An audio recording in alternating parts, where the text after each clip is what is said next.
what's up mga birds? Musta? Okay ra. Good morning. So, ano ang sitwasyon karon sa mga birds?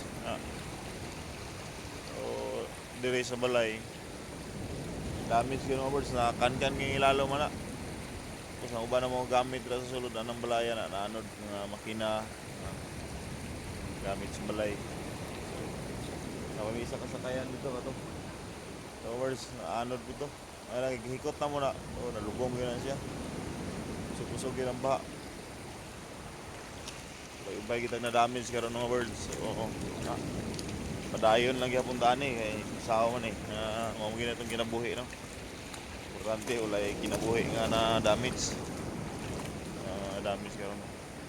Kani sa kayan nga green, happy po ni manod. Mga kuha na itong mga kauban na to. Damage sa mga karon guys. Kaya na mong isda, wala nanod.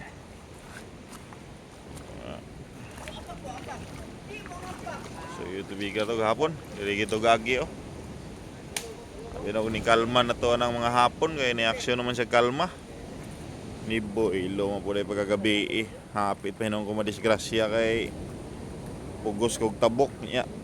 Di na makaya, naligid May nakapaniguro mig panapli, nakagunit pa sa bato nga kan. Diri gagi itong tubig hapon pero hinay nanda to. Gabi ni builo pag siya gabi.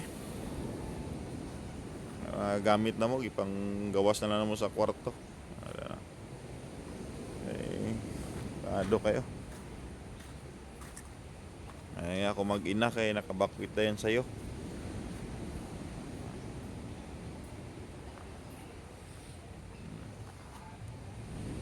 O mao lang sa to update no. Diri din sa Barangay Kablakan, Sarangani Province ning baha ani. So amping lang ta kanunay. Itong pareha sa mga dool rag sapa.